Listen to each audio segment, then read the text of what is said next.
Hello दोस्तों, नमस्कार। कैसे हैं आप सभी? उम्मीद करता हूं आप सभी अच्छे होंगे। स्वागत है दोस्तों आपका शर्मा रीजनिंग क्लासेस के अंदर। दोस्तों, राजस्थान वन रक्षक और वनपाल की तैयारी बहुत ही जोरों शोरों से चल रही है। ठीक है, तो सामान्य विज्ञान के प्रश्नों के बारे में हम लोग चर्चा करेंगे। आपके सिलेबस के अंदर है ना सामान्य विज्ञान, तो उसके बारे में हम लोग चर्चा करेंगे। दोस्तों, ये जो प्रश्न है ये बहुत ज़्यादा महत्वपूर्ण है। ठीक है, राजस्थान वन रक्षक वनपाल और यहाँ तक कि राजस्थान पटवार की परीक्षाओं के लिए बहुत अत्यंत महत्वपूर्ण प्रश्न है। तो दोस्तों चलिए स्टार्ट करते हैं। उससे पहले दोस्तों वीडियो को लाइक, शेयर और सब्सक्राइब और कमेंट जरूर कर देना। दोस्तों चलिए स्टार्ट करते हैं प्रश्नों को। सबसे पहला प्रश्न कहता है दोस्तों, मनुष्य में भोजन के पाचन से संबंधित प्रक्रिया कहाँ से शुरू होती है? दोस्तों, आप भोजन खाते हो, आपके पेट में भोजन जब पचता है तो वो क्रिया कहाँ से शुरू होती है, ये पूछ रहा है।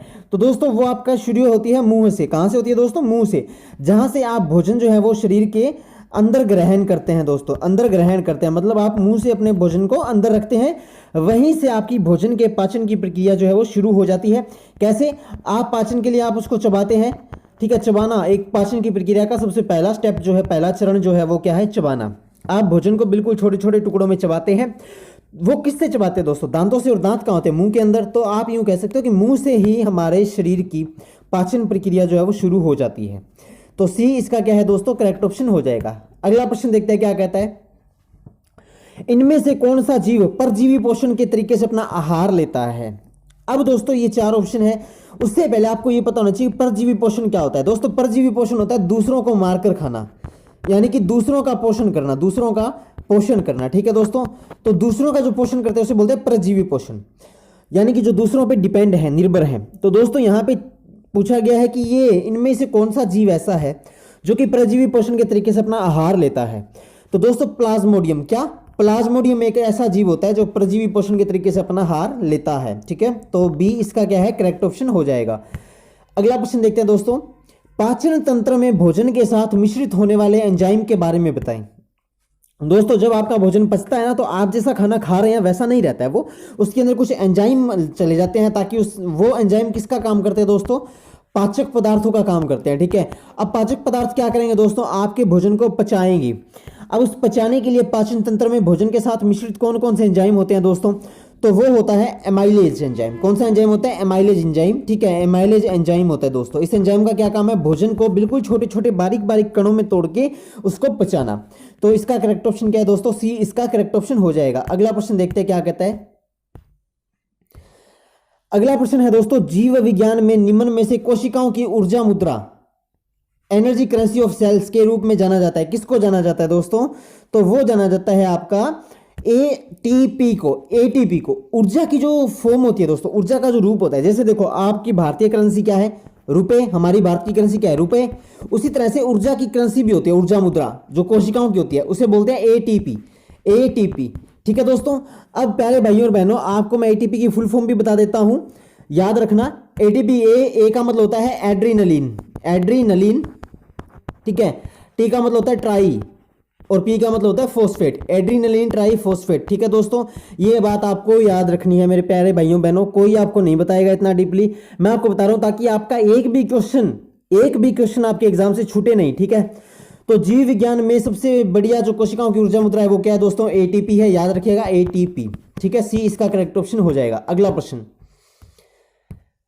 एक पौधे के तने में श्वसन, रेस्पिरेशन और श्वास, ब्रेथिंग किसके माध्यम से होता है? दोस्तों आपने सुना है पौधे जो है वो सजीव हैं, वो सांस भी लेते हैं, वो भोजन भी बनाते हैं। तो ये पूछा सांस लेने की जो क्रिया है वो किसके माध्यम से होती है दोस्तों? तो वो होती है लेंटिसेल्स के माध्यम से। किसके माध्यम से होती है दोस्तों? लेंटिसेल्स। लेंटिसेल्स एक उत्तक होता है दोस्तों, जो पौधों को सांस लेने में सहायता प्रदान करता है। जैसे हमारा नाक होता है ना दोस्तों, उसी तरह से लेंटिसेल्स होते हैं। तो इसका करेक्ट ऑप्शन क्या है प्यारे दोस्तों? ए इसका करेक्ट ऑप्शन है। अगला प्रश्न, किस जीव का हृदय 3 कक्षीय है, 3 चैम्बर्ड होता है? 3 कक्षीय का मतलब होता है दोस्तों, जैसे अपना हृदय ना वो ऐसा है, ऐसा होता है अपना हृदय। देखो, अगर आप अच्छे से साइंस को समझना चाहो ना, तो ऐसा होता है हमारा हृदय, 4 कक्ष का होता है, 1 2 3 4। अब ये पूछ रहा है एक ऐसा जीव होता है जिसका हृदय 3 कक्ष का होता है, यानी कि ऐसा होता है 1 2 3, ऐसा हृदय होता है 1 2 3। तो अब ये पूछ रहा है कि किस जीव का हृदय 3 कक्षीय होता है दोस्तों? तो छिपकली, आपने देखा ना छिपकली, लिजार्ड जिसे हम लोग बोलते हैं, लिजार्ड छिपकली, उसका हृदय दोस्तों 3 कक्षीय होता है, 3 चैम्बर्ड होता है। ठीक है दोस्तों, तो इसका करेक्ट ऑप्शन है बी, यानी कि छिपकली। अगला प्रश्न देखते हैं क्या कहता है। उस रक्त वाहिका का नाम बताएं जो रक्त को वापस दिल में ले जाती है। दोस्तों दो तरह की वाहिकाएं होती है, एक का काम होता है दिल से शरीर में खून को ले जाना, हार्ट से बॉडी के अंदर खून को ले जाना, दूसरी का काम होता है दोस्तों शरीर से दिल में लेके आना। अब दोस्तों देखो, जो दिल से शरीर में लेके जाती है वो लेके जाती है शुद्ध रक्त को। किसको दोस्तों? शुद्ध रक्त को। अब हमारी बॉडी में जो खराब रक्त है, खराब खून है, वो दिल शरीर से दिल तक लेके आती है। तो ये पूछ रहा है कि ऐसी कौन सी जो रक्त को वापस दिल में लेके जाती है, यानी कि अशुद्ध रक्त को। जाहिर सी बात है दिल में क्यों लेके जाएगी? ताकि रक्त को हम शुद्ध कर सकें। तो वो होती है दोस्तों नस, वैन। आपने सुना ना कि नस में टिक को लाग्यो जी मार, तो नस, इसे हम लोग क्या बोलते हैं? वैन बोलते हैं, वैन। ठीक है दोस्तों। अब दोस्तों इसी के साथ मैं एक और क्वेश्चन बता देता हूं दोस्तों। मेरी ये खास बात है दोस्तों, एक क्वेश्चन के साथ जितने क्वेश्चन बनते हैं मैं बता देता हूं आपको, ताकि आपके कहीं से भी उत्तर दक्षिण पूर्व पश्चिम कहीं से भी आपका क्वेश्चन आ जाए, आप उसको अटेम्प्ट कर पाओ। ठीक है दोस्तों, देखो रक्त को वापस दिल में जो लेके जाती है वो होती है वेन, नस, और जो दिल से रक्त को शरीर में लेके जाती है वो होती है धमनी। हुई क्या मजेदार बात याद? देखो, जो दिल से रक्त को शरीर में लेके जाती है वो होती है धमनी, और जो रक्त को वापस दिल में लेके आती है वो होती है नस, यानी कि वेन। ठीक है दोस्तों, तो याद रखना, नस तो आपको नाम याद रह जाता है, नस, है ना, उसकी तो नस नस फड़के। ठीक है, तो नस, ए ऑप्शन इसका क्या है दोस्तों? करेक्ट ऑप्शन हो जाएगा ए। अगला प्रश्न देखते हैं दोस्तों, पौधों में भोजन का संवहन, ट्रांसपोर्टेशन। संवहन का मतलब होता है दोस्तों एक जगह से दूसरी जगह जाना। ठीक है, मान लो आप जयपुर से दिल्ली जा रहे हो तो वो आप संवहन कर रहे हो दोस्तों, ट्रांसपोर्ट ही तो कर रहे हो, है ना। परिवहन संवहन एक ही बात होती है। तो पौधों में भोजन का संवहन किस माध्यम से होता है दोस्तों? दो उत्तक होते हैं, जाइलम और फ्लोएम। अब ये पूछ रहे कि पौधों में भोजन का संवहन किस माध्यम से होता है दोस्तों? तो वो होता है फ्लोएम से। फ्लोएम एक ऐसा उत्तक है जो पौधों के अंदर भोजन को इधर उधर पहुंचाता है, मतलब यूं कह सकते हो भोजन की बस है ये तो। ठीक है, रोडवेज बस है भोजन की, इधर से उधर लेके जाना काम है। अब जो पानी होता है ना मेरे प्यारे दोस्तों, जो जल होता है उसका काम होता है जाइलम का। पानी को तो जाइलम लेके जाता है। देखो यहां भी दो क्वेश्चन मैंने आपको बताए, पानी को तो जाइलम लेके जाता है, और जो भोजन है उसको कौन लेके जाता है प्यारे दोस्तों? फ्लोएम लेके जाता है, यानी कि बी इसका क्या है? करेक्ट ऑप्शन हो जाएगा। अगला प्रश्न, शरीर में घाव होने या कटने के बाद रक्त किसके कारण जम जाता है ताकि ज्यादा रक्त शरीर से न बहे? बहुत ही बढ़िया प्यारा सा क्वेश्चन है दोस्तों। प्लेटलेट्स किसके कारण रख जाते हैं दोस्तों? प्लेटलेट। आपने देखा, मान लो आपके इतना सा गहरा घाव हो गया, खून बहा, बाहर गिर गया खून। ठीक है, अरे खून नीला थोड़ी ना होता है भाई, अपने थोड़ा सीरियस हो गए पढ़ो। देखो नीला थोड़ी ना खून, है ना, खून तो लाल होता है। ओ हाँ, अब ठीक है, खून आपका बाहर गिर गया। ठीक है, अब थोड़े टाइम के बाद क्या होगा, यहां पे आपके कुछ ना कुछ जम जाता है सफेद रंग का। ठीक है, सफेद रंग का कुछ ना कुछ यहां पे जम जाएगा, और खून आना बॉडी से आपके बाहर खून आना बंद हो जाएगा। वो किसके कारण होता है दोस्तों? वो प्लेटलेट्स के कारण होता है। ठीक है, अगर प्लेटलेट्स नहीं होगी तो हमारा क्या, ज्यादा रक्त बह जाएगा और उससे आदमी की क्या है, डेथ भी हो जाती है दोस्तों। ठीक है, तो ये बात आपको याद रखनी है, प्लेटलेट्स की वजह से ही खून जो है वो कटने या घाव होने के बाद खून जो है वो रुक जाता है। ठीक है पहले दोस्तों, तो सी इसका करेक्ट ऑप्शन हो जाएगा। अगला प्रश्न, रक्त धमनी में फोर्स से जाता है तो वह भी लहरों जैसा विस्तार होता है, इस अवस्था को क्या कहते हैं? देखो धमनी, धमनी कौन सी है दोस्तों? जो दिल से शरीर में खून लेके जाती है। अभी मैंने आपको बताया ना, दिल से शरीर के अंदर जो खून लेके जाती है शुद्ध रक्त को, तो धमनी में खून जो है वो फोर्स से जाता है। फोर्स मतलब अचानक दबाव से जाता है, तो उसको क्या कहते हैं? उसे हम लोग बोलते हैं दोस्तों, उसे बोलते हैं पल्स। क्या बोलते हैं दोस्तों? पल्स। कहते हैं ना, डॉक्टर चेक करते हैं ना, पल्स रेट इतनी है भाई, हाथ की नाड़ी चेक करते हैं कि अच्छा पल्स रेट इतनी है, इतनी बार नाड़ी धड़क रही है, तो उसे बोलते हैं पल्स। ठीक है दोस्तों, यानी कि जितनी फोर्स से जाएगा खून, यूं ब्लड सर्कुलेशन जितनी फोर्स से होगा वो नाड़ी इतनी ही ऐसे तेजी से यूं धड़केगी। ठीक है, और इसे हम लोग क्या बोलते हैं? पल्स बोलते हैं। तो 20 का क्या है दोस्तों? करेक्ट ऑप्शन हो जाएगा। अगला प्रश्न 11वां क्वेश्चन क्या कहता है दोस्तों? हीमोग्लोबिन किसका महत्वपूर्ण घटक है दोस्तों? हीमोग्लोबिन खून के अंदर पाया जाता है, और खून का महत्वपूर्ण घटक कौन सा है? आरबीसी, रेड ब्लड सेल, इसको आप लोग क्या बोलते हो? लाल रक्त कणिकाएं। तो ए इसका क्या है? करेक्ट ऑप्शन हो जाएगा। अगला प्रश्न, रक्त में पाई जाने वाली धातु है, कौन सी धातु है दोस्तों जो रक्त में पाई जाती है? आपने सुना होगा आयरन, हमारे खून में आयरन होता है, तो आयरन का मतलब क्या है दोस्तों? लोहा। तो डी इसका क्या हो जाएगा? करेक्ट ऑप्शन हो जाएगा, यानी कि आयरन, लोहा।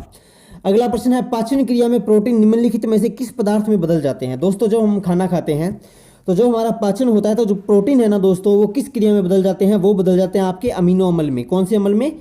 एमिनो अम्ल में। इसको लिखते हैं AMINO एसिड, अमीनो एसिड। ठीक है, और हिंदी में इसका नाम होता है अमीनो अम्ल। तो पाचन क्रिया में जो प्रोटीन है वो निम्नलिखित में से अमीनो अम्ल में बदल जाते हैं। ठीक है, यानी जो प्रोटीन है ना वो फिर प्रोटीन नहीं रहते शरीर के अंदर, वो किस में हो जाते हैं? अमीनो अम्ल बन जाते हैं फिर वो। तो सी इसका करेक्ट ऑप्शन है दोस्तों, याद रखिएगा। अगला प्रश्न, पेस मेकर का संबंध किससे है? तो दोस्तों पेस मेकर का संबंध है हृदय से। अब इसका काम क्या होता है दोस्तों? पेस मेकर का सीधा रिश्ता, सीधा जो संबंध है वो होता है धड़कन से, ठीक है। अब जो दिल जो धड़कता है, हृदय जो धड़कना स्टार्ट करता है वो किसकी वजह से करता है? पेस मेकर की वजह से ही करता है, ठीक है दोस्तों। तो जाहिर सी बात है इसका सीधा सा संबंध किससे हुआ? इसका सीधा सा संबंध हुआ डी यानी कि हृदय से, ठीक है। तो डी इसका क्या है? करेक्ट ऑप्शन हो जाएगा। अगला प्रश्न देखते हैं क्या कहता है। बहुत ही बढ़िया प्यारा सा क्वेश्चन है। सोते समय रक्त दाब में क्या परिवर्तन होता है? दोस्तों जब आप सोते हो तो आपका जो रक्त दाब है यानी कि आपकी जो धमनियों और शिराओं में जो आपका जो खून चल रहा है, आपकी जो नसों में जो खून बह रहा है, उसके अंदर क्या परिवर्तन होता है, क्या बदलाव होता है? 4 ऑप्शन दिए हैं। तो दोस्तों वो उसके अंदर होता है कि उसका रक्तदाब घट जाता है, ठीक है। बीपी जिसे बोलते हो, रक्तदाब आपको पता है बीपी, जब हम सोते हैं तो हमारा ब्लड प्रेशर थोड़ा सा मामूली सा घट जाता है, हमें पता नहीं लगता है लेकिन हमारा मामूली सा ब्लड प्रेशर घट जाता है नींद जब हमें आती है, जब हम सोते हैं लेटते हैं तब, ठीक है। तो इसका करेक्ट ऑप्शन क्या दोस्तों? बी इसका करेक्ट ऑप्शन हो जाएगा। अगला प्रश्न, मनुष्य के शरीर में हृदय को एक बार धड़कने के लिए कितना समय लगता है? दोस्तों सबसे पहले तो देखो, मनुष्य के शरीर में हृदय कितनी बार धड़कता है? 72 बार। 1 मिनट में 72 बार धड़कता है। अब दोस्तों 1 मिनट में सेकंड तो 60 होते हैं, अब 60 सेकंड में उसको 72 बार धड़कना है, मतलब 1 सेकंड से कम टाइम लगेगा। तो जाहिर सी बात है 1 सेकंड से कम। देखो ये ट्रिक थी, ये जो मैंने आपको बताया ये ट्रिक है। कैसे भाई? 1 मिनट में धड़का 72 बार, अब जी 60 सेकंड में धड़का 72 बार, बात तो एक ही है ना। अब जी 60 सेकंड में जो 72 बार धड़क रहा है तो मतलब एक बार धड़कने के लिए कम से कम 1 सेकंड से तो कम समय लगेगा। अब इन चारों में देखो 1 सेकंड से कम समय कौन सा है? ये वाला। कौन सा है? ये वाला। तो जाहिर सी बात है इसका आंसर क्या हो जाएगा? डी हो जाएगा। ट्रिक समझ में आई? ट्रिक याद रखोगे तो मजा आ जाएगा क्वेश्चन करने में। देखो डी इसका क्या है? करेक्ट ऑप्शन हो जाएगा। अगला प्रश्न, प्रोटीन का पाचन कहां से प्रारंभ होता है? कहां से होता है दोस्तों? उदर से। उदर हमारा पेट, उदर, ठीक है। उधर से क्या है आपका प्रोटीन का पाचन जो है वो स्टार्ट हो जाता है दोस्तों, प्रारंभ हो जाता है। तो इसका करेक्ट ऑप्शन क्या है? डी इसका करेक्ट ऑप्शन है, डी फॉर डॉग। अगला प्रश्न है, मानव मस्तिष्क में बुद्धि का केंद्र है। आप कहते हो ना कि अरे इसमें तो बुद्धि नहीं है भाई, ठीक है। वो बुद्धि जिससे आप सोच रहे हो, जिससे आप निर्णय ले रहे हो, वो बुद्धि का केंद्र कौन सा होता है दोस्तों? तो वो केंद्र होता है आपका सेरेब्रम। कौन सा होता है? सेरेब्रम। जहां से हमारी सोच क्षमता, सोचन शक्ति, जो सोचने की जो शक्ति है वो आती है, उसे हम लोग क्या बोलते हैं दोस्तों? सेरेब्रम बोलते हैं। सेरेब्रम याद रखिएगा, बी इसका करेक्ट ऑप्शन है, सेरेब्रम।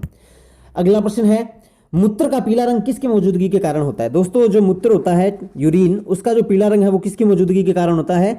वो होता है दोस्तों यूरोक्रोम। डी इसका करेक्ट ऑप्शन है, यूरोक्रोम की वजह से, ठीक है। यूरोक्रोम की वजह से जो मूत्र है उसका जो रंग है वो पीला हो जाता है। तो डी ऑप्शन इसका क्या है? करेक्ट है। अगला प्रश्न, लास्ट एंड फाइनल दोस्तों, मानव शरीर में सबसे छोटी अंतःस्रावी ग्रंथि कौन सी है? अंतःस्रावी का मतलब होता है दोस्तों जिसके अंदर ही अंदर ब्लड का सर्कुलेशन हो, अंदर ही अंदर रक्त का बहाव हो। तो वो कौन सी है दोस्तों? पीयूष ग्रंथि है सबसे छोटी ग्रंथि। और अंतःस्रावी ग्रंथि कौन सी है दोस्तों? पीयूष ग्रंथि। क्या बोलते हैं इसको? पीयूष ग्रंथि, ठीक है। तो सी इसका करेक्ट ऑप्शन हो जाएगा, पीयूष ग्रंथि। तो दोस्तों ये थे आज साइंस के बहुत ही मजेदार और इंपॉर्टेंट क्वेश्चन। ऐसे ही क्वेश्चन आपके एग्जाम्स में आते हैं, ठीक है।